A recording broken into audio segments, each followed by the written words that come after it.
Hello friends, आज हम इस वीडियो में बात करने वाले हैं मेरा एक्सपीरियंस जो सीजीएल के अंदर रहा है। जो एसएससी के अंदर मैं एक मात्र फॉर्म जो भरता हूँ वो मात्र एक सीजीएल है। इसके अलावा मैं कोई फॉर्म नहीं भरता। सीएचएसएल को मैं नहीं भरता, एमटीएस को मैं तो नहीं भरता, इसके फिर जेडी हो गए, सीपीयू हो गए, वो मैंने कोई पोस्ट इसमें नहीं भरता। बस मुझे एक सीजीएल पोस्ट चाहिए होता है, सीजीएल अच्छा पोस्ट, बस उसके लिए मैं यहाँ पे कोशिश किया हूँ। जो मेरा अभी एक्सपीरियंस जो है अभी मैंने आपको बता दिया कि मैं सीजीएल का सिर्फ अप्लाई करता हूँ एसएससी के अंदर, और कोई फॉर्म अप्लाई नहीं करता हूँ। अब मैं इसके अंदर अपना एक्सपीरियंस बताने वाला हूँ कि इसके अंदर मेरे ये कितनों मेरे जो ये अटैम्प्ट जो मैंने दिया, कौन सा अटैम्प्ट दिया है, फर्स्ट है, सेकेंड है, थर्ड है, फोर्थ है, और क्या मैं इसे आगे परस्यू करूँगा। क्योंकि मुझे यहाँ पर तैयारी करते हुए अच्छे साल हो गए हैं, यानी 3 से 4 साल हो गए हैं तैयारी करते हुए। बट क्या मैं इसको एसएससी को मैं आगे परस्यू करूँगा कि नहीं करूँगा, मैं आपको इस वीडियो में क्लियर कर दूँगा। और मैंने किस टीचर से हेल्प लिया है एसएससी के तैयारी करने में, और मैंने कौन कौन से मॉक टेस्ट को दिया है अभी तक, और जो मेरे अंदर कौन सा मेरे लिए अभी बेस्ट मॉक जो निकल गया मैं आपको वो भी बता दूंगा। उसके बाद मेरा सीजीएल 2024 का एक्सपीरियंस क्या रहा, इस बार जो एग्जामिनेशन हुआ पीटी मेंस का और टाइपिंग के, मैं वो सभी आपको यहाँ पे क्लियर करूँगा।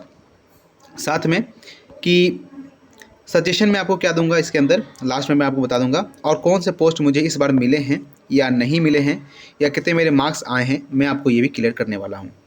तो चलिए वीडियो को शुरू करते हैं बिना कोई देरी के। अब तो सबसे पहले मैं आपको यहाँ पे क्लियर करता हूँ कि जो मेरा इस बार का जो अटैम्प्ट है, माई अटैम्प्ट जो इस बार का है, वो इस बार टोटल मैंने अभी तक टोटल दूसरा अटैम्प्ट मैंने इसको दिया है। ये मेरा सेकेंड टाइम का अटैम्प्ट था। फर्स्ट अटैम्प्ट मैंने 2023 का दिया था, जिसमें कि मैं पीटी में ही फेल हो गया था, जिसमें मेरे मार्क्स जो है वहाँ पर शायद 2 मार्क्स मुझे याद आ रहा है जितना 129 मार्क्स था। और वो जब नॉर्मलाइजेशन जब हुआ था तो वो मेरे बढ़ के शायद 141 के आसपास हुआ था। ठीक है, तो मेरे लगभग कितने 12 नंबर के आसपास इंक्रीज हुए थे। और एक माना जाता था जो मेरा शिफ्ट जब पिछले बार हुआ था वो थोड़ा सा था मॉडरेट लेवल का था, इसी कारण मुझे वहाँ पे नॉर्मलाइजेशन का फ़ायदा हुआ है। ठीक है, तो जहाँ पे जो ओबीसी का मार्क्स जो है, मैं कैटेगरी ओबीसी से बिलोंग करता हूँ, तो 145 के आसपास ओबीसी का वहाँ पे कट ऑफ गया था, जिसके कारण मैं 4 नंबर से फेल हो गया था। वो मैं खोजा, मैंने इसका जो मार्क्स था यानी कि स्कोर कार्ड था मैं खोजा पर मुझे नहीं मिला, तो मैंने उसको छोड़ दिया। मैंने खोजने की कोशिश किया बट मुझे नहीं मिला, तो इसलिए मैं वहाँ पे इसको अटैम्प्ट यहाँ पे पेस्ट नहीं कर रहा हूँ। बस मेरे बता दीजिए मेरे 129 मार्क्स थे और 141 नॉर्मलाइज हो गए हुए थे मेरे, और 145 मुझे याद है कि वहाँ पर ओबीसी के कट ऑफ इतना गए थे। तो मैं तो पहला अटैम्प्ट में फेल हो गया था। पर जब मैं सेकेंड अटैम्प्ट दिया तो इसमें मेरे पीटी क्वालिफाई हुआ, मैंने मेंस भी दिया, और मेंस देने के बाद मैं यहाँ पर आपको वो दिखाऊंगा कि मेरे इसमें कितने मार्क्स आए थे और कितने नॉर्मलाइजेशन मुझे फ़ायदा हुआ है, और कौन सा पोस्ट मुझे मिला है या नहीं मिला है वो बताऊंगा। अब ये बात है कि मैं क्या इसे आगे परस्यू करूँगा, ये इम्पोर्टेंट बात है। क्या मैं इसे आगे परस्यू करूँगा इन एसएससी को?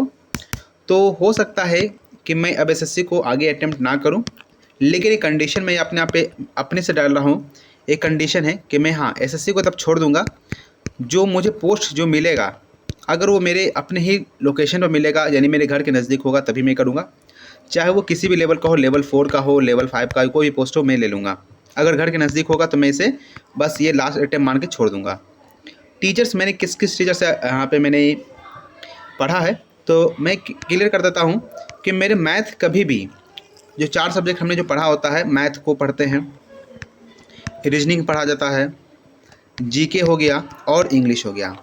इन सभी सब्जेक्ट में मैं मैथ जो बताता हूँ, मैं पहले भी बता चुका था अपने मॉक के दौरान कि मैं साहिल सर से पढ़ा था। जो रेलवे के रिगार्डिंग एनटीपीसी का जो बैच था वो यूट्यूब पे फ्री अवेलेबल था। मैंने उसको अच्छे से लिखा था, नोट्स बनाया था, और उसका मैंने बहुत मल्टीपल रिवीजन किया। लगभग मैंने इसका 20 बार तो सिर्फ अपने नोट्स का रिवीजन किया। उसके बाद मैंने उसके मॉक को फिर अटैम्प्ट करना शुरू किया, क्योंकि मैथ ऐसा कॉन्सेप्ट है ना कि हर प्रकार के क्वेश्चन वहाँ पे वेरी करते हैं। ऐसा नहीं कि एक मेथड से हमने बना लिया तो वो दूसरा अगला क्वेश्चन आया तो वो उसी चैप्टर का तो उसी मेथड से बनेगा, नहीं, वो मुश्किल हो जाता है कभी कभी है। तो मैंने इसके बहुत, इसलिए मैंने 20 बार लगभग इसमें क्या किया, खाली रिवीजन किया था। तब देखिए मुझे मैथ का लगभग नॉलेज हो गया था, क्योंकि 25 मिनट में भाई 25 क्वेश्चन सॉल्व करना है पीटी में, और 30 क्वेश्चन हो गया मेरा मेंस में, तो उसको सॉल्व करने में टाइम तो लग जाता है। इसलिए मैंने मल्टीपल रिवीजन फोकस किया था, मल्टीपल रिवीजन करो ताकि मेरा जो क्वेश्चन का पैटर्न ही मुझे याद हो जाए, और वो कहीं ना कहीं हद तक मुझे याद हो गया था पैटर्न। क्वेश्चन देखता था, समझ में आता था क्वेश्चन क्या पूछ रहे, बट डाटा मैंने पूरा एक रट्टा मारा गया था मेथड का, तो वो बस वैल्यू पुट पाट करके अपना आंसर आने लगता था। तो मैंने क्लियर किया कि मैथ्स जो मैंने साहिल सर से पढ़ा था, अगर आपको पढ़ना है, लेकिन हाँ साहिल सर से पढ़ने का एक यहाँ पर आपको होना चाहिए क्या कि मैथ का बेसिक कॉन्सेप्ट आपके पास थोड़ा सा क्लियर होना चाहिए। ऐसा नहीं कि साहिल सर के पास गए तो आपको पूरा बेसिक से नॉलेज हो जाएगा, नहीं ऐसा नहीं है। मैंने इसको एक्सपीरियंस किया, मेरे एक दोस्त थे उनके थोड़ा सा वीक है मैथ थोड़ा, लेकिन वो कवर नहीं कर पा रहा साहिल सर से। तो मैं इतना कहूँगा कि बेसिक कॉन्सेप्ट थोड़ा सा क्लियर होना चाहिए अगर आप साहिल सर से पढ़ रहे हो तो, ठीक है। उसके बाद रीजनिंग की बात करता हूँ। रीजनिंग भी मैं एक दीपक सर है, एक पहले ये वाईफाई स्टडी हुआ करते थे, बट वो अब क्या हो चुके अपना ही चैनल शायद हो गए हैं, बना लिए हैं शायद, मुझे याद नहीं है। बट मैंने जब वाईफाई स्टडी में था तभी मैंने इसका रीजनिंग पढ़ा था, इनके हर एक चैप्टर मैंने पढ़ लिए थे। तो बस उसी नोट्स को बना के मैं रिविजन किया था रीजनिंग को। और उसके बाद हाँ प्रैक्टिस से रीजनिंग बहुत ज़्यादा प्रैक्टिस से सही होता है। टीचर कितना भी अच्छा पढ़ा दे, बस आप जब तक आप रिविजन ना करोगे, इसके मॉक टेस्ट में इसको अप्लाई नहीं करोगे, रिविजन ना करोगे, क्वेश्चन को अनलिमिटेड अटैम्प्ट करो अगर रीजनिंग में अच्छा बनना हो तो, ठीक है। तो मैंने दीपक सर थोड़ा सा मदद लिया, और बाकी मल्टीपल इतना क्वेश्चन मैंने अटैम्प्ट किया ना, इतना क्वेश्चन हमने रिस्क किया है कि मुझे रीजनिंग का लगभग क्वेश्चन यहाँ पे सही पहले जहाँ मुझे 25 क्वेश्चन जो पहले पीटी में लगते थे बनाने में, वो लगभग करता 18 मिनट आसपास लगा करता था। लेकिन एग्जामिनेशन आते आते मेरे ये 12 मिनट हो गए थे। 12 मिनट मैंने 6 मिनट कम से कम इसमें कैंप कर लिया था। और जब मैं एग्जामिनेशन के अंदर जो दिया ना, तो मैं 10 मिनट के अंदर मेरे कंप्लीट हो गए 25 क्वेश्चन। यानी कि एग्जामिनेशन में थोड़े से लेवल जो हो जाते हैं क्वेश्चन के, वो कम हो जाते हैं, आसान आ जाता है कभी कभी। तो मैंने वहाँ पर 10 मिनट के अंदर ये कंप्लीट किया था।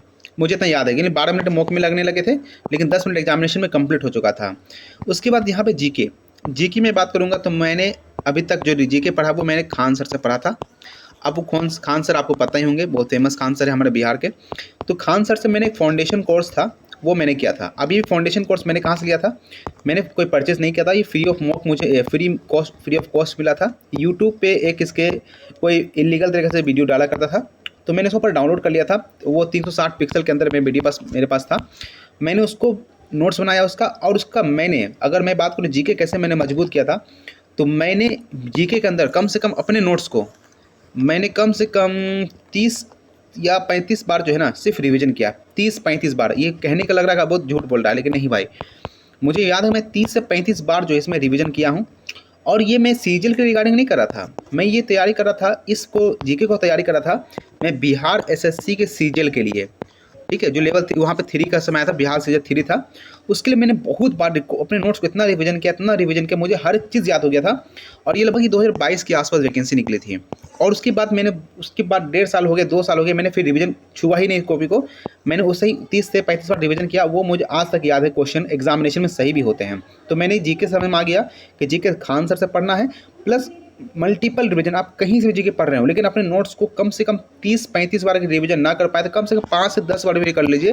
लेकिन हाँ, कहानी की तरह याद करना होगा। बोरिंग लगता है, शुरुआत में बोरिंग लगेगा, पर अब जब इसका मार्क्स आपको जब मॉक में जब मिलेगा ना, तो आपको अलग से मोटिवेशन आएगा, तब लगेगा ना भाई पढ़ना जरूरी है, उसको पढ़ते जाओ, तो इंटरेस्ट अपने आप जग जाएगा। और खान सर का इतना स्टाइल अच्छा था जीके पढ़ाने का कि मुझे कभी बोरिंग हुआ ही नहीं। और मैंने इसको अच्छी तरह से रिवीजन, तभी तो ना 30 से 35 बार रिवीजन कर पाया, क्योंकि खान सर का स्टाइल ही बहुत अच्छा था पढ़ाने का। और मैंने नोट्स को उसी तरह बनाया भी था, एकदम मजाक के तरीके से बनाया था, मज़ा आ गया। मुझे अभी भी याद हो जाता है। मैं अपना पर्सनल बता रहा हूँ भाई, मैंने 3 साल हो गए हैं ना, 22 को छोड़ के 25, यानी मान लीजिए 2.5 साल लगभग हो गए, मैंने जीके फिर छुआ ही नहीं है, ना ही मैं पॉलिटी, हिस्ट्री, ज्योग्राफी कुछ नहीं छुआ है। मैंने यहाँ पे कंप्लीट एकदम जीके वहाँ से हो जाता है। हाँ, बस स्टैटिक जीके की मैं बात करूँ जो एसएससी के अंदर थोड़ा सा अलग आता है, जैसे कि आपका घराना आता है, डांस आता है, फोक डांस होता है, सेलिब्रेशन जो है ना फेस्टिवल, वो सिर्फ मैं अलग से जब एग्जामिनेशन होता है तब उसके रिगार्ड उस समय पढ़ लेता हूँ। ऐसा नहीं कि मैं पहले से पढ़ लेता, नहीं, जब एग्जामिनेशन नज़दीक आता है तब मैं याद कर लेता हूँ। उसको अपना तरीका से याद करने का होता है, या कोई ट्रिक भी हो सकता है। मुझे ट्रिक से उतना दिमाग नहीं आ पाता है, वो स्टैटिक जीके वाला याद नहीं हो पाता है, तो मैं इसको एग्जाम के समय पढ़ लेता हूँ। बस वो मेरे पास नोट्स बने हुए हैं, मेरे खुद के ट्रिक बने हुए, लेकिन वो ट्रिक मुझे याद नहीं हो पाता है लंबा समय तक, तो वो मैं छोड़ देता हूँ उसको, क्योंकि मैं जानता हूँ उसमें ज़्यादा 3 से 4 पन्ना का नोट्स में मेरा बना हुआ है, पढ़ लो और वो आर्ट्स एंड कल्चर का पार्ट कंप्लीट हो जाता है। तो मेरे जीके वहाँ पे लगभग सही रहते हैं, कोई दिक्कत नहीं है। बचा इंग्लिश मैंने बहुत सारे टीचर से पढ़ा, कम से कम मैंने 3 से 4 टीचर यहाँ पे यूज़ किया। मुझे इंग्लिश समझ में ही नहीं आता है भाई, कुछ एकदम समझ जीरो, एकदम नील हो जाता है, मेरे से इंग्लिश बनता ही नहीं है। लेकिन मैंने लास्ट टाइम जब 2024 का जब मैं मेंस दे रहा था, तब मैंने एग्ज़ाम पीटी देने के बाद मैं मेंस के लिए थोड़ा सा तरुण सर शायद थे, है ना, तरुण ग्रोवर शायद थे, तरुण ग्रोवर नाम था शायद सर का। मैंने उनके फ्री ऑफ लेक्चर जो है यूट्यूब पे अवेलेबल थे, मैंने उनको देखा था। लगभग 40 लेक्चर थे इनके, शायद मुझे याद नहीं है, 40 लेक्चर लगभग थे। मैंने उसके प्रॉपर नोट्स बनाया, एक डायरी मेरा मेंटेन किया उसको पूरा अच्छा से, और उसी को मैंने रिवीजन किया। और मेरा गलती यही हुआ कि मैंने इसको प्रैक्टिस के तौर पर जो है ना, प्रैक्टिस नहीं कर पाया इंग्लिश का, प्रैक्टिस ही नहीं कर पाया इंग्लिश का। मैंने रट्टा मार लिया पूरा थ्योरी को, जितना भी रूल्स था रट्टा मार के बैठ गया, लेकिन उसमें मेरे पास टाइम नहीं बच पाया कि मैं इसे प्रैक्टिस में लाऊं। तो वहाँ पे थोड़ा सा मेरे लिए डिसएडवांटेज हुआ कि मैंने प्रैक्टिस क्यों नहीं किया। बाद में रिग्रेट हुआ कि मैं प्रैक्टिस करता तो अच्छे नंबर इंग्लिश में आ सकते थे, बट एवरेज मार्क्स से आए, कोई ज़्यादा मार्क्स अच्छे नहीं आए थे इंग्लिश में, पीटी में भी और मेंस में भी। लेकिन पीटी तो भाई खुद से मैंने क्लियर किया है। पीटी में जो इंग्लिश जितने आए वो मेरे खुद के हैं, मैंने कोई टीचर से तो नहीं पढ़ा है, क्योंकि समझ में नहीं आता इंग्लिश तो कहाँ से पढ़ूँ भाई। लेकिन बहुत लोगों को इंग्लिश समझ में आती है, तभी देखता हूँ मैं 135 आउट ऑफ 135 मार्क्स मिले हैं, 50 आउट ऑफ 50 मार्क्स बहुत लोगों को मिले हैं, बट मेरे नहीं आ पाते हैं। मैंने बहुत कोशिश किया, नहीं हो पाते। मैंने वोकेब की मैं बात करूँ तो मैं ब्लैक बुक से पूरा वोकेब के मैंने रट्टा मार के बैठ गया था। फिर मैंने ईडीएम फ्रेज की बात करूँ तो मैंने एक कौन मैडम थी, मैडम का नाम याद नहीं आ रहा है, उनके लगभग 1500 या 1600 के, हाँ 1588 मॉक उनकी ईडीएम थे। मैंने उसको ट्रिक से याद किया, रट्टा मार के याद किया, कैसे भी करके मैंने याद किया। और उसके मेरे इसको भी मैंने 3 से 4 बार इसको मल्टीपल रिविजन किया था, जो कि मुझे अभी तक शायद मुझे याद ही होंगे, ऐसा मुझे लगता है। जब क्वेश्चन देखूंगा तो हो सकता है वो बन जाए। तो मैंने को ये कहता 26 से 25 में मुझे पीडीएफ मिला था, मैंने उसको डाउनलोड करके उसको रिवीजन कर लिया था। प्रिंट नहीं निकाला था, बस पीडीएफ को फॉर्म में उसको मैंने पढ़ लिया था। तो वो कि मैंने वहाँ से कंप्लीट किया था, और एडीएम फ्रेज मेरे यहाँ से कंप्लीट हो गए, और तरुण ग्रोवर सर से मेरे थोड़ा सा ग्रामर के रूल सही हुए हैं। बाकी बचा मेरे पास जो कॉम्प्रिहेंसन तो अपने अंडरस्टैंडिंग पे भाई, कितना भी कोई पढ़ा ले, कोई समझा ले, वो काम नहीं करता है। वो एग्जामिनेशन में काम कर पाएगा कि आप कितना अच्छा से समझ पा रहे हैं पैराग्राफ को, क्या सोच रहे हो उसमें आप, तो वो आपके ऊपर डिपेंडेंट है। तो इंग्लिश के लिए तो मैंने मुझे लगता है कि तरुण ग्रोवर थोड़े अच्छे टीचर हो सकते हैं, लेकिन अमन सर के में मैंने बहुत सारे दोस्त मेरे रिकमेंड किए, अमन सर बहुत अच्छे टीचर हैं, बट मैंने उसको कभी पढ़ा नहीं, तो मैं अपना एक्सपीरियंस बता नहीं सकता कि अमन सर कैसे टीचर हैं। लेकिन तरुण ग्रोवर सर का मैंने बताया कि बहुत अच्छे टीचर अच्छे हैं, और हो सकता है मेरे में कहीं कमी है जो मैं प्रैक्टिस को सही से नहीं कर पाया, नहीं तो बहुत अच्छे मार्क्स मेरे आ सकते थे तरुण ग्रोवर सर के लेक्चर से ही, ग्रामर के अंदर सिर्फ। वोकेब तो अपने से पढ़ना पड़ेगा भाई, कोई अलग से कोई टीचर यहाँ पढ़ा नहीं सकता। वोकेब आप पे डिपेंड करता है, आप कितने अच्छे से याद कर पाते हो, ट्रिक से याद करना है, ट्रिक से याद होता है। वोकेब आपको मैं बताऊं तो मैं ट्रिक से, या मैं आपको अभी दिखा दूंगा, हो सकता है लास्ट में भी खोल के जब वीडियो कंप्लीट होगा तो मैं आपको दिखाऊंगा वोकेब मैं कैसे याद किया था पूरा, एकदम मैंने हर पीडीएफ में पढ़ा था और पूरे मैंने ट्रिक्स उसको याद किया था। तो ये मेरे पूरे टीचर्स के बारे में थे कि कौन कौन टीचर से मैंने कौन कौन सब्जेक्ट मैंने पढ़ा है। ठीक है, अब चलिए यहाँ पर देख लेते हैं मेरे मॉक टेस्ट कि हम मैं कौन से मॉक टेस्ट को यहाँ पर ज़्यादा प्रेफर करूँगा। तो ये कोई पेड मॉक का मैं तारीफ़ नहीं करने वाला हूँ, मैं सिंपल से बता रहा हूँ कि टेक्स्ट बुक सबसे बेस्ट मॉक मेरे लिए अभी तक साबित हुआ है। मैंने बहुत सारे एग्जामिनेशन दिए हैं जिसमें कि टेक्स्ट बुक एक ऐसा प्लेटफॉर्म मुझे अभी तक लगा है जो सबसे ज़्यादा जेन्युइन है। यानी क्वेश्चन के लेवल लगभग मैं कहूँ 80% मिला देते हैं। क्वेश्चन का लेवल 80% मिला देना मतलब बहुत बड़ी बात होती है। बाकी मैंने ओली बोर्ड के भी दिए हैं, ओली बोर्ड हार्ड मॉक बना देता है तो वो फालतू हो जाता है। आरबी के भी थोड़े मॉक कभी कभी मुझे बेकार लगते हैं, कभी कभी सही लगते हैं।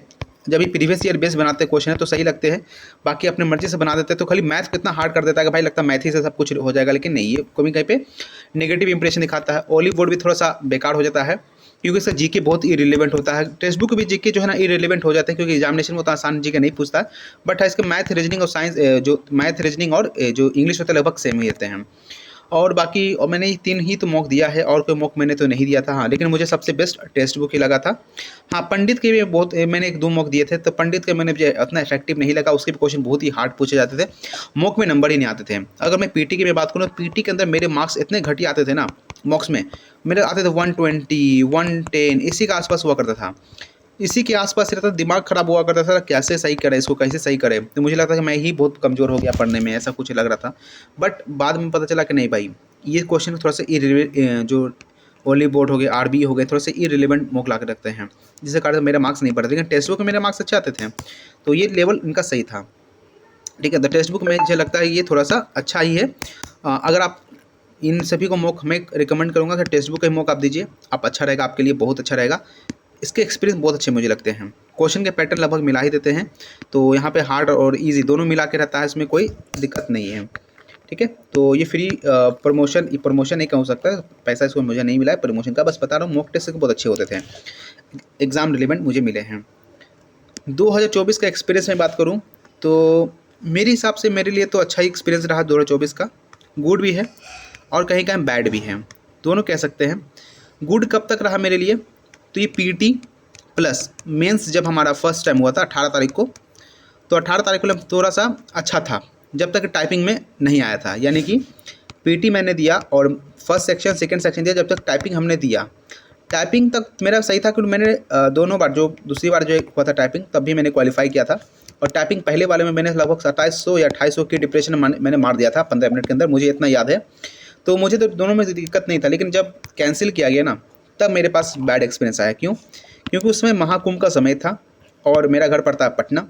अब सेंटर दे दिया बनारस। अब भाई जाने में जो हालत ख़राब हुआ है वो अलग एकदम है, बहुत अलग लेवल पे, बहुत दिमाग ख़राब हुआ। ट्रेन के जो लगेज बॉक्स होते हैं ना, लगेज वाले जो डिब्बे होते हैं, उसके अंदर मैं घुस के गया, उधर से घुस के आया, बहुत हालत ख़राब हो चुका था। तो सबसे ज़्यादा बैड एक्सपीरियंस मेरा बस टाइपिंग का सेकेंड टाइम हुआ था, और उससे ज़्यादा ख़राब तो मेरे लिए नहीं था। क्योंकि उनको सोचना चाहिए था कि पटना से या भी इलाहाबाद के रूट या बनारस के रूट में बहुत ज़्यादा महाकुंभ का समय था, तो बहुत भीड़ भाड़ चल रहा होगा, तो उनको सेंटर थोड़ा अच्छी तरह से देना चाहिए था, सोच समझ के कि कहाँ देना है। जबकि बिहार में अलग अलग जगह पे, मुजफ्फरपुर में, पूर्णिया में, गया में, भागलपुर में, इन सभी जगह सेंटर अवेलेबल थे, तो वहाँ देना चाहिए था। लेकिन नहीं, ये बनारस बुला के पता नहीं क्यों इतना हम लोग का हरासमेंट हुआ था, बहुत ज़्यादा बेकार हुआ था। तो वही एक मेरा बैड एक्सपीरियंस रहा 2024 के सीजीएल एग्ज़ाम से। बाकी तो बहुत अच्छा ही रहा था, पहला फर्स्ट टाइम जब एग्जामिनेशन मैंने दिया था, क्योंकि ट्रेन की अवेलेबिलिटी थी, मेरे हर एक चीज़ वहाँ पे मिल रहे थे। बट महाकुंभ के समय बहुत दिक्कत हुआ। और सजेशन मैं बस यही देना चाहूँगा कि अगर आपके मॉक्स में कम नंबर आ रहे हैं तो आप अपने पे विश्वास रखिए और आपको मॉक्स, अच्छे मॉक्स देते रहना है। अगर मैं बात करूँ, मैं मॉक्स कहाँ, एक चीज़ छूट गया, मेरे मॉक्स कितने दिए हैं मुझे याद है कि मैं पीटी के अंदर, आप हो सकता है आपको लगे बेवकूफ़ी का काम किया मैंने, लेकिन हाँ, पीटी के अंदर मैंने लगभग 100 से प्लस मैंने मॉक मारा है, 100 से प्लस मॉक। अब ये लाइव मॉक भी था, टेक्स्ट बुक के भी मॉक थे। और टेक्स्ट बुक जब मॉक दिया था ना, तो टेक्स्ट बुक लगभग 40 मॉक तो आपको नॉर्मली मिला था, और कुछ एग्जामिनेशन जब नज़दीक आया था तो उसके समय भी कुछ मिला था, लगभग 20 मॉक उसमें भी थे। और जो प्रीवियस ईयर बेस्ड क्वेश्चन थे मैंने उसके भी मारे थे, प्लस जो लाइव मॉक चलते थे वो भी मैंने मारे थे। तो मैंने 100 प्लस मॉक लगभग मारा था। तब जाके मेरे रीजनिंग है ना, रीजनिंग में मैंने कहा था, रीजनिंग मेरा प्रैक्टिस से सही हुआ, वो टीचर्स पढ़ाने से नहीं होता है, वो प्रैक्टिस सही होता है। मैथ जो है मैंने रट्टा मारा गया था, इसी कारण मैथ थोड़ा सा वहाँ सुधर गया था। लेकिन हाँ, मैथ में मेरे 50 आउट ऑफ 50 कभी नहीं आते थे। यहाँ रेयरली हो सकता आया होगा, लेकिन 50 और 50 नहीं आते थे। 45 46 तक वो नहीं आ पाते थे, 40 के आसपास हुआ करता था। रीजनिंग कभी कभी 50-50 रहता था, 45 भी रहा है, 40 भी रहा है, 38 भी रहा, तो रीजनिंग सही रहता था। रीजनिंग कभी कभी हार्ड आते थे। तो इसीलिए सजेशन ये कि आप मॉक देते रहिए और अपना जो कमज़ोर पार्ट है उसको सही कीजिए। जैसे कि बहुत बच्चे जीके नहीं पढ़ते, मैंने देखा, एक्सपीरियंस किया। जब मैं दोस्त से पूछता हूँ भाई जीके पढ़ा है क्या, बोला जीके नहीं पढ़ के आया। किससे पढ़ा? तो परमार सर, सब परमार SSC कुछ करके है, चैनल है, वो पढ़ाते हैं। बट देख लीजिए, आपको अच्छा लगता है तो पढ़िए, वरना मुझे तो ये इतना इफेक्टिव नहीं लग रहा। तो आपको अगर अच्छा लगता है तो पढ़ लीजिए, पर मुझे तो इफेक्टिव नहीं लगा वो अभी तक। मैं अब अगर पर्सनल बताऊं, बस मैंने इनका एक लेक्चर देखा था, वो सेंसस वाला था। हाँ, सेंसस वाला मैंने जो पढ़ा था इनका, वो थोड़ा सा मुझे अच्छा लगा। लेकिन और तो मुझे एक इन्वायरमेंट में मैंने पढ़ा था, मुझे मज़ा नहीं आया उतना। आप लोगों को मज़ा आया होगा, आप लोग पहली बार पढ़ रहे होंगे तो बहुत मज़ा आया होगा। लेकिन मैंने खान सर से इतना अच्छा पढ़ लिया था ना, मुझे और कोई टीचर का पढ़ने का मन भी नहीं कर रहा था। ठीक है, क्योंकि इनका मैंने इसलिए देखा था परमार SSC का, क्योंकि ये बहुत लोग इनको फॉलो किए थे हाल फिलहाल में, एक से 2 साल, पीछे 2 साल से बहुत ज़्यादा फॉलो कर रहे थे। तो मैंने सोचा चलो क्या बात है, ऐसा जो उनका बहुत ज़्यादा नाम है, तो मैंने बस देखा, लेकिन मज़ा नहीं आया, बस इतना क्लियर है। आप कहीं से पढ़ सकते हैं जीके, लेकिन मैंने आप खान सर से मैंने पढ़ा था, मैंने आपको बता दिया। अब बात करते हैं कि मेरे पीटी के मार्क्स इस साल के यानी 2024 से कितने थे, मैं आपको दिखाता हूँ एक एक करके। ठीक है, चलो। तो देखो, यहाँ मेरा एग्ज़ाम 18 सितंबर में था, और अगला बार भी जो हुआ 18 दिसंबर को ही हुआ, 18 जनवरी को हुआ था। OBC कैटेगरी से बिलोंग किया करता था। मेरे जो मार्क्स इसमें देखे थे 150 थे, पहले मेरे 150 ही आए थे। देखो, रीजनिंग के अंदर मेरे कितने थे, 24 मैंने अटैम्प्ट किया था, एक मैंने छोड़ा था, तो 23 सही हुए थे, एक गलत हुआ था, और 45.5 मार्क्स मेरे बने थे। जीके की बात करते हैं तो जीके मेरे 15 क्वेश्चन, मेरे कितने 19 अटैम्प्ट किया था, 15 सही थे हुए, 4 गलत हुए थे, और भी 4 जो गलती हुए मेरे सिल्ली मिस्टेक कारण गलती हुए थे, जिसमें 28 मार्क्स थे। मैथ की बात करते हैं, मैथ में कोई भी गलती नहीं था, एक क्वेश्चन मैंने छोड़ा था, वो भी बनने वाले थे, मैंने बस थोड़ा सा टाइम टेकन हो गया एग्जामिनेशन में, मैथ को सोल्व करने में। और इंग्लिश की बात करते हैं, देखो भाई इंग्लिश में देख लो कितना घटिया नंबर मेरे हैं। 7 क्वेश्चन मैंने गलती किया, 16 सही किया, यानी 50% के आसपास मैंने पहुंचा था। अब एक चीज़ यहाँ पे मैं 150 तो मार्क्स बने थे, लेकिन जब नया आंसर किया था तब जो मेरे रीजनिंग बनाए थे, मैंने रीजनिंग सही बनाए थे, यानी कि ये मेरे मार्क्स 2.5 मार्क्स इंक्रीज हुए थे। तो ये मेरे 152.5 मार्क्स हो गया था। ठीक है, तो मेरे यहाँ पर सिर्फ इसमें मार्क्स बढ़े थे रीजनिंग में, बाकी कहीं नहीं बढ़ा था। बाकी जो जैसा था वो सही रह गया था, यानी कि 152.5 मार्क्स हो गए थे। कितना? मेरे 152.5 मार्क्स हो गए थे। और कट ऑफ जो जनरल का गया था वो जनरल का 153 पॉइंट समथिंग गया था। मेरे कट ऑफ मेरे शायद 153 पॉइंट समथिंग या 154 पॉइंट समथिंग था, देखना पड़ेगा कितना था, अभी दिखा दूंगा आगे चल के। ये बस मेरा कट ऑफ से 1 नंबर या 2 नंबर यहाँ पे ज़्यादा मेरा था, और कुछ मेरा यहाँ पे नहीं था। 152, क्योंकि यहाँ पे इस बार जो 18 से इस बार का जो एग्जामिनेशन था 24 वाला, तो हो सकता है मेरे शिफ्ट जो है ना आसान थे, तो इसीलिए तो मेरे यहाँ पे नंबर्स नहीं बढ़ पाए थे। बाकी लोगों को बढ़े हैं नंबर, अच्छे खासे बढ़े थे इसमें वही, तो मेरे इस बार नंबर नहीं बढ़े थे। ठीक है, अब चलते मैं आपको, ये तो मेरा पीटी का था, 2024 पीटी का था। अब मैं आपको इस बार का दिखाता हूँ मेंस के। देखिए भाई, तो मेंस के इस बार मैं आपको दिखाता हूँ। मेरे मैथमेटिक्स के थे, देख लीजिए, अब मैथमेटिक्स का है, जिसमें मैंने 25 क्वेश्चन अटैम्प्ट किया था और मेरे 5 क्वेश्चन यहाँ पे छूट गए थे। तो मेरे 25 के 25 सही थे, कोई भी गलती नहीं किया था। और इसमें मेरे 3 क्वेश्चन और अभी बनने वाले थे। और चूँकि मेरा बहुत सिल्ली मिस्टेक जो होता है ना एग्जामिनेशन में, कि एक ट्रिग्नोमेट्री से क्वेश्चन था जिसमें कि कुछ स्क्वायर करके वैल्यू दिया हुआ था, मैं स्क्वायर ले ही नहीं रहा था, स्क्वायर लेकर छोड़ दिया था। मैं स्क्वायर को भूल ही गया था कि स्क्वायर भी लेना है भाई। उसके जगह में कम से कम 3 से 4 मिनट क्वेश्चन नहीं, वो 3 से 4 मिनट बर्बाद हुए। क्यों? मैं इतना मौक मारा था, मुझे याद था वो क्वेश्चन तरीका अच्छा होता था बनाने का, बहुत तरीका याद था मुझे, लेकिन होता है ना एग्जामिनेशन में एक छोटा सा वैल्यू नहीं दिख पाया, मुझे स्क्वायर नहीं दिख पा रहा था। लेकिन जब हमें एग्जामिनेशन से बाहर निकला तो मैं इसी क्वेश्चन को सोच रहा था, मैं ट्रिग्नोमेट्री का क्वेश्चन छूट कैसे गया। तब लास्ट में याद आया कि भाई स्क्वायर करके कुछ क्वेश्चन था। मैं हो सकता है अगर आंसर किया रहा तो मैं आपको दिखाऊँ कौन सा क्वेश्चन मैंने छोड़ा था। तो 5 क्वेश्चन मैंने इसमें छोड़ दिया था, तो टोटल 75 मार्क्स बने थे। रीजनिंग की बात करते हैं तो 26 मैंने अटैम्प्ट किया था, 4 अटैम्प्ट मैंने नहीं किया था, 25 सही थे, 1 गलत था, और इसमें 74 मार्क्स आए थे। ये मेरे फर्स्ट ये आंसर की जो है पहला आंसर किया था तब का मैं बता रहा हूँ। और जीके का आप देखेंगे, जीके मेरे इंग्लिश जीके में अच्छे मार्क्स थे, 43 में मार्क्स कोई मेरा बहुत, मेरे तो एवरेज अच्छे नंबर थे। इंग्लिश देख लो, इंग्लिश बहुत घटिया मार्क्स था, 107 नंबर, 38 क्वेश्चन सही था, 7 क्वेश्चन गलत। ये अभी 7 क्वेश्चन कौन सा गलत था, शायद कुछ जीके में थोड़ा सा गलती कहीं कहीं तो हुआ था मेरे से, ध्यान नहीं कौन कौन सा क्वेश्चन गलती था। तो इंग्लिश मेरे उतने मार्क्स अच्छे नहीं थे, एवरेज से बिलो एवरेज था नंबर, 107 लगभग के मेरे हिसाब से 115 से प्लस ही नंबर हुआ होंगे मेरे हिसाब से, लगभग बच्चों का होगा। लेकिन मेरे बहुत घटिया नंबर थे। जो मुझे बचाया वो जीके मेरे लिए बहुत ही फ़ायदा कर गया। जो बच्चे इंग्लिश में स्कोर कर पा रहे थे, तो मेरा जीके में स्कोर हो गया वो लगभग बराबर हो गया, सभी के बराबर हो गया। यानी कि यहाँ पे देख पाएंगे तो 150 मार्क्स मेरे सेकेंड सेक्शन में आए थे, फर्स्ट सेक्शन में 149 मार्क्स आए थे। तो मैं जब इसको जोड़ा था, और कंप्यूटर की बात करता हूँ तो कंप्यूटर मेरे 27 मार्क्स थे, बस इसके अलावा कुछ में था नहीं। तो इसको थोड़ा, इसके कंप्यूटर बहुत हार्ड आए थे मेरे हिसाब से, थोड़ा मॉडरेट लेवल के क्वेश्चन थे। तो मैं अगर इसको हटा देता हूँ तो मेरे जो मार्क्स थे ना, इसको मैं हटा दूँ इस पूरे पार्ट को, तो ये मेरे मार्क्स 326 ना होकर ये 299 था। यानी कि मेरे इस साल सीजल 2024 में 299 मार्क्स मुझे मिले थे, जिसमें रैंक बहुत ही घटिया था। मुझे एक्सपेक्टेशन ही नहीं था कि मुझे इस बार कोई पोस्ट भी मिलेगा। तो बाद में जब सही हुआ, जब फाइनल आंसर किया आया, तब मेरे मार्क्स जो है नॉर्मल जो मार्क्स थे वो 310 मेरे नॉर्मल मार्क्स थे। अभी नॉर्मलाइजेशन नहीं हुआ था, बस एक नॉर्मल मार्क्स मेरे 310 नंबर आ रहे थे। जिसमें क्या हुआ, मेरे पास जो रीजनिंग में ना, रीजनिंग जहाँ पे मेरे 24 सही थे तो वहाँ 25 तो सही हो गए, यानी कि जो मैं रीजनिंग गलती नहीं किया था एक वो सही हुआ, प्लस यहाँ पे 2 क्वेश्चन का मुझे बेनिफिट मिला, तो जाके मेरा 81 नंबर हुआ था। पहले कितना था, 74, अब बढ़ के कितना हो गया, 81, यानी कितना बढ़ा, 74 में से 7, तो 7 4 11, 7 नंबर का पहले मुझे बेनिफिट मिल गया रीजनिंग में ही। इंग्लिश की बात करता हूँ, इंग्लिश में मेरे यहाँ पर एक क्वेश्चन यहाँ पे बेनिफिट मिला गया, यानी कि एक क्वेश्चन जो यहाँ पर सभी को मिल गया। तो मेरे वो गलती हो गए थे, वो स्वीटेस्ट प्लस क्वेश्चन शायद था, वो मेरे गलती हो चुके थे, तो मेरे वहाँ पे शायद बेनिफिट मिला और 111 यहाँ पे पहुँच गया। तो यहाँ पे जब मैंने इसका जब टोटल किया तो मेरे 11 मार्क्स बढ़ गए थे 299 में, 299 थे, उसको बढ़ा के 11 नंबर बढ़ा तो 310 नंबर हुए हैं। लेकिन कंप्यूटर के अंदर कोई मार्क्स नहीं बढ़ा, तो इसको छोड़ देते हैं। तो 310 मार्क्स मेरे ओरिजिनल मार्क्स बन रहे थे। आफ्टर फाइनल आंसर की मेरे 310 मार्क्स आए।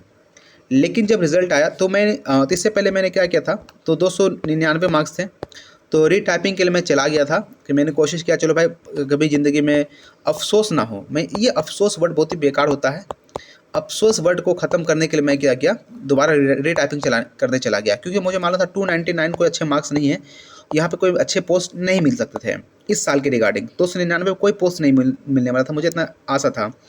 लेकिन ये अफसोस वर्ड को मैं ख़त्म करने के लिए टाइपिंग देने चला गया। टिकट बुक किया, टिकट शायद कंफर्म ना हुआ था, फिर भी मैं लगेज में चला गया, कैसे भी करके पहुँच गया। टाइपिंग दिया, टाइपिंग से निकल गया। अब इसके बाद अब आया मैं पोस्ट प्रेफरेंस का ऑप्शन आया, तो पोस्ट प्रेफरेंस मैंने यहाँ पर पोस्ट को डाल दिया। मैंने पोस्ट प्रेफरेंस पे सोचा था कि स्किप कर दूं, क्योंकि वहाँ जब गया था एग्जामिनेशन में तो पता चला सभी के नंबर अच्छे खासे 310 है, 320 है, इतने बच्चे मिल रहे थे।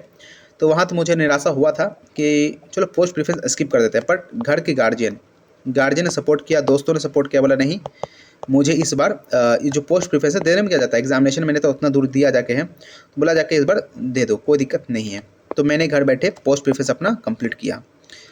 क्योंकि अफसोस वर्ड को हमने क्यों हटाया, क्योंकि अफसोस मुझे इस बात पहले भी हुआ था कि जब एसएससी का, हाँ एक पोस्ट मैंने भरा था, कौन सा, सिलेक्शन पोस्ट 12 करके है ना, उसमें जो एक पटना के अंदर ही एक सीट पे वैकेंसी थी, वो क्लर्क का था या क्या था, लेवल 6 के पोस्ट था, याद मुझे है, वो जल शक्ति डिपार्टमेंट करके था।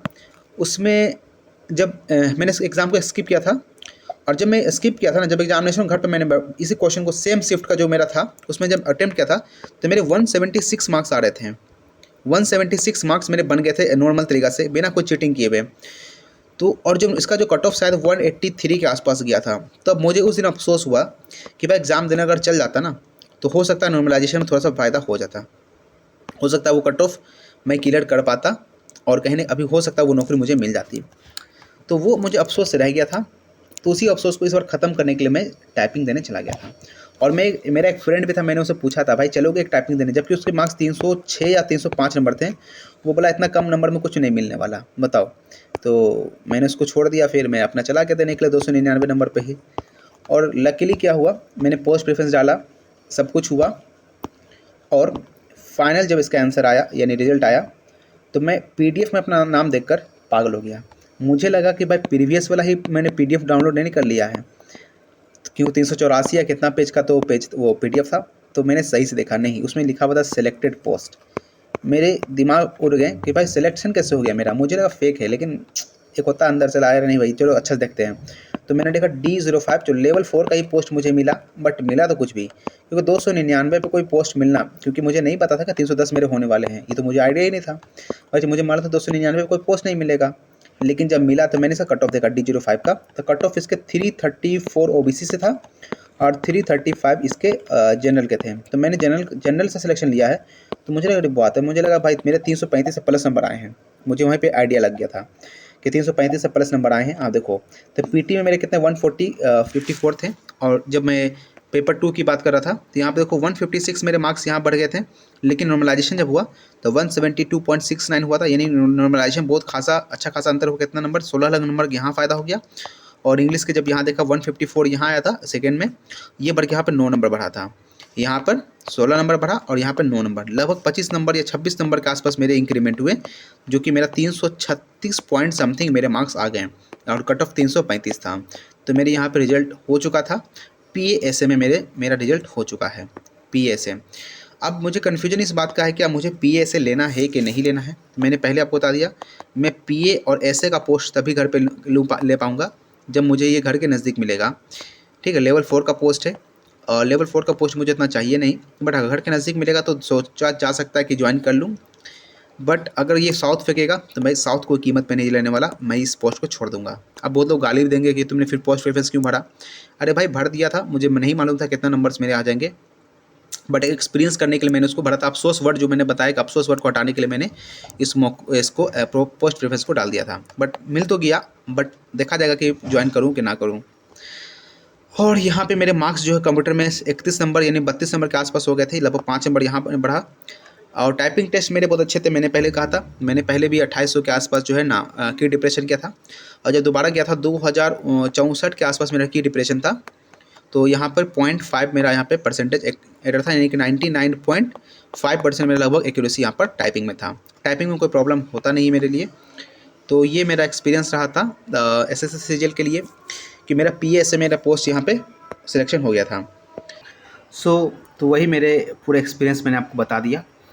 अब यहाँ मुझे लगता है कि आपको मैं बताता हूँ कि जो इंग्लिश के जो मेरे जो वोकेब मैंने सही किया था, मैंने आपको कहा कि ब्लैक बुक से मैंने याद किया था।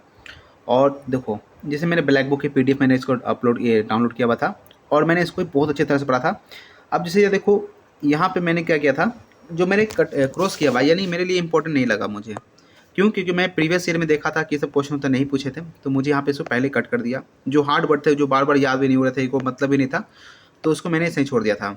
अब जैसे मैं यहाँ लिखा बाथोफोबिया था, अब यहाँ लिखा गहराई भित्ति था, अब एक्सट्रीम फियर ऑफ डेप्थ था। अब देखो मैंने इसको ट्रिक से याद किया। जैसे देखो मेरे पास ये जो साइन जो दिए हुए ना, मैंने इसको लिख दिया कि ये मेरा ट्रिक है। ये मान के चला था, मैं खुद ट्रिक से बनाना था, तो मुझे याद था कि ट्रिक मैंने बनाया। तो बाथोफोबिया देखो क्या, डेप्थ में नहाने से डर लगता है। डेप्थ में देखो, अगर आपको थोड़ा सा बाथ फोबिया, बात का मतलब होता है नहाना, फोबिया मतलब डर, नहाने से डर लगता है। कहाँ भाई? गहराई में। तो मैंने ऐसे याद किया था कि नहाने, गहराई में नहाने से डर लगता है। बाथरोब, तब बाथरोब एक वर्ड होता है जो नॉर्मली हम लोग जानते हैं। रोप हम याद थे, बाथ का मतलब नहाना, रोप, रोप से हमने याद कर लिए रोप पे, रोप मतलब धागा। तो मैंने याद किया कि भाई नहाने वाला जो कपड़ा पहनते हैं धागा से बना होता है, ऐसे याद किया था। तो मैंने बहुत तरह ऐसे तरीके से याद किया। देखो अब यहाँ बीडल, अब बीडल का यहाँ देखो, तो बीडल का मतलब बीडल बैठाता है, चर्च है। तो ये बीडल का मतलब गिरजाघर का चौकीदार था, बैठाता है सभी को चर्च में। तो बीडल बैठाता है सबको चर्च में। तो मैंने अपने से क्या हुआ था, एक ट्रिक बनाया था अपने से, बहुत मैंने इसको लगभग अच्छी तरह मैंने पूरे इसकी पीडीएफ को मैं दिखाऊं तो पूरा मेरा पीडीएफ इसी तरह आपको देखने को मिलेगा। पूरे पीडीएफ मेरे ऐसे नहीं कि मेरे सिर्फ लिमिटेड है, नहीं, पूरे मेरे जेड तक जो होगा इसका, एक्स वाई जेड जो भी होगा, ये तो मैंने फिर इसके जो मेरे उतने मैंने इतना पढ़ा था ना, मैंने इतना पढ़ लिया था, मुझे ये सिनोनिम एंटोनिम फिर मैंने याद ही नहीं किया, क्योंकि ये सब काम का ही मुझे नहीं लगा। ठीक है, तो कोई सब फालतू मेरे में इसको देखो, मैंने एक वर्ड भी नहीं इसको सही से पढ़ा था। हाँ, लेकिन हाँ, मैंने वोकेब को बहुत अच्छी तरह से पढ़ा था। मैंने पूरे वोकेब जेड जो 3400 है ना, 3500 वो था, मैंने इसको पूरा कंप्लीट कर लिया था। मैंने हर एक वर्ड को पढ़ा था इसमें, वो भी इसको मल्टीपल टाइम पढ़ा था, कम से कम 5 या 6 से 10 बार पढ़ा होगा, याद नहीं है। बट मैं इसको बहुत मल्टीपल रिविजन किया था, तब भी मुझे याद नहीं हो पाता था। लेकिन होता है ना, पढ़ते रहो, याद ना हो, लेकिन एग्जामिनेशन में क्लिक कर जाता है। एग्जाम जैसे क्वेश्चन आता है क्लिक कर जाता है, ये तो पढ़ा हुआ है, और वो बन जाता है। ये बहुत हेल्प कर जाता है। कहाँ हेल्प करता था ये? वोके पे हेल्प करता ही है, साथ में जो कम्प्रीहेंशन होता है ना उसमें भी हेल्प कर जाता है। वर्ड समझ में आ जाता है, अच्छा क्या है क्या जाता है। मेरे पूरे किताब में इसके जो है ना, पूरे इसी तरह मेरे पीडीएफ पे ऐसे ही काम किया हुआ है। ठीक है, तो मुझे बस वही एक आइडिया वहाँ से मिला था पढ़ने का। कोई मुझे सजेशन मेरे घर में या कोई मेरे दोस्त रिलेटिव किसी ने भी सीजीएल का एग्जामिनेशन अभी तक नहीं निकाला था, तो मुझे अकेला खुद से ये करना था। और मैंने इस चीज़ को अब समझ लिया है कि एसएससी की तैयारी कैसे करनी है। बस इसमें मैंने एक चीज़ गौर किया कि अगर मेरे इंग्लिश जितना भी ख़राब हो जाए, लेकिन अगर ये जीके, अगर जीके इस बार हार्ड था, लक फैक्टर बहुत बोलेंगे, लक फैक्टर था नहीं भाई। जीके मैं आपको पहले कहा था, मेरा जीके थोड़ा सही है। मैंने पीटी में 28 मार्क्स लेके आ गए थे, और यहाँ पे 43 मार्क्स मेरे लिए बहुत अच्छे नंबर चल रहे थे। मैं इतना नंबर बहुत खुश था। कितना नंबर जीके में लाना बहुत अच्छी बात है। बाकी लोगों को मैंने देखा कि भाई वहाँ पे 20 नंबर भी ला रहे हैं, कोई 18 नंबर ला रहे हैं, कोई 25 नंबर ला रहे हैं। हाँ, अब जिनका लक फैक्टर अच्छा से काम किया होगा भाई, वो तो 50+ भी लेकर खींचे हैं। जो बोलते हैं चलो तुक्का मार के ले लेते हैं, तो 50+ वाला भी तुक्का मार के भी हो सकते हैं, लेकिन हाँ जेन्युइन भी हो सकते हैं, ऐसा क्या नहीं। क्योंकि मेरा 43 जेन्युइन मेरे मार्क्स हैं, मेरे इसमें कोई तुक्का का काम नहीं हुआ था। जो मैंने मारा सब सोच समझ के मारा था, और लगभग सही भी हुए थे। ठीक है, तो यही मेरे एक्सपीरियंस रहा। तो इस बार मैं सोच रहा हूँ कि इस एसएससी की तैयारी करूँ या ना करूँ, आप एक बार सजेशन दीजिएगा कि मेरे मार्क्स ये इस बार के अच्छे थे कि ख़राब थे। देखते हैं क्या होता है। बट मुझे लगता है थोड़ा सी तैयारी और कर लूँ ना, तो हो सकता है सीजीएल में इस बार, अगली बार जो है 25 वाले में अच्छे पोस्ट मुझे मिल सकता है। यानी कि मैं एक रिपीटर के तौर पर भर सकता हूँ अगर मैं ज्वाइन कर लिया तो। लेकिन चांसेस है कि मैं यहाँ पर ज्वाइन ना करूँ। हो सकता है मैं डीवी को भी स्किप कर सकता हूँ। डीवी जो इस बार को हो सकता है स्किप कर सकता हूँ, 100% तो नहीं है, बट ये 90% चांस है कि मैं इस बार डीवी को स्किप कर ही सकता हूँ। ठीक है, ऐसा मुझे लग रहा है कि डीवी स्किप कर दूंगा, मुझे ऐसा लग रहा है। बाकी तो अभी कह नहीं सकते, अभी फाइनल सजेशन मेरा अभी डिसीजन खुद नहीं ले पाया हूँ, बट देखता हूँ क्या होता है। बट यही मेरे 2024 के पूरे एक्सपीरियंस थे सीजीएल के रिगार्डिंग। मैंने आपको बता दिया, मेरा ये सेकेंड अटैम्प्ट है। मैं परस्यू कर भी सकता हूँ, नहीं भी कर सकता हूँ, बट मुझे घर के आसपास मिलेगा तब करूँगा, तब परस्यू नहीं करूँगा। तब मैं कुछ और पोस्ट के लिए या कोई और एग्जामिनेशन की तैयारी करूँगा। टीचर्स मैंने आपको बता दिया, मैथ के लिए साहिल सर, और रीजनिंग के लिए मैंने दीपक सर से पढ़ा था, लेकिन वो सफिशिएंट नहीं है, आपको प्रैक्टिस करना पड़ेगा जीके रीजनिंग के लिए। जीके मैंने आपको खान सर का नाम बता ही दिया, खान सर का मैंने फाउंडेशन कोर्स किया था। और इंग्लिश में मैंने तरुण ग्रोवर सर जो थे उनके मैंने लेक्चर देखे थे, बट इसके भी सफिशिएंट नहीं है, आपको इसे प्रैक्टिस करने पड़ेंगे। मॉक टेस्ट मैंने बता दिया। टेक्स्ट बुक सबसे ज़्यादा मुझे अभी तक सबसे रिलेवेंट एग्जामिनेशन के लिए रिगार्डिंग लगा टेक्स्ट बुक। इसका जो एक्सपीरियंस था मेरा बैड भी था और गुड भी था। मोस्टली गुड ही था, बट लास्ट टाइम यहाँ बैड हुआ। और एक्सपेक्टेशन इस बार 24 से मेरे कुछ नहीं थे, यानी मुझे लग रहा था 299 नंबर पर क्या मिलेगा, ये एक्सपेक्टेशन नहीं था कि मेरे कुछ नहीं मिलने वाले हैं। बट एक्सपेक्टेशन ज़्यादा, मुझे एक पीए का पोस्ट मिल गया जो लेवल 4 का पोस्ट था। अगर मैं ज्वाइन कर लूँगा तो मुझे हो सकता है अभी शायद अगर एक्स सिटी में अगर मैं जाऊँ तो 47,000 के आसपास सैलरी मिल जाए, बट 8th पे कमीशन आएगा तो हो सकता है 52 के आसपास ये सैलरी मेरा हो सकता है। तो देखा जाए क्या करना है। और सजेशन मैंने आपको बता ही दिया, बोर नहीं होना है, अपने नोट्स को मल्टीपल रिवीजन करना है और जितने मॉक्स को अटेम्प्ट करना चाहते हो कर सकते हो कर लो, क्योंकि मॉक टेस्ट से बहुत सारे सब्जेक्ट जैसे मैथ के टॉपिक, रीजनिंग के टॉपिक और इंग्लिश से सही हो सकते हैं। जीके को गारंटी नहीं होता है, जीके लक डिपेंडेंट भी होता है, लेकिन अगर आप अच्छे खासे पढ़े हुए हैं जीके तो आपका अच्छी तरह से सही हो जाएगा। ठीक है। और कौन सा पोस्ट मिला मैंने आपको बता दिया, पीए एसए में जो पोस्ट मिला है डिपार्टमेंट ऑफ पोस्ट के अंदर, इसमें मिला है department of post and communication जो है उसके अंदर मुझे ये पोस्ट मिल गया है। बाकी और मेरे इसके कुछ एक्सपीरियंस अब नहीं है, अगर और कुछ होगा तो मैं आपको ज़रूर बताऊंगा, बट अभी फ़िलहाल के लिए इतना ही है। आशा करता हूँ वीडियो अच्छा लगा होगा। वीडियो अच्छा लगा तो लाइक शेयर, चैनल को सब्सक्राइब जरूर कीजिएगा। मिलेंगे जल्दी नेक्स्ट वीडियो में। Thank you for watching this video.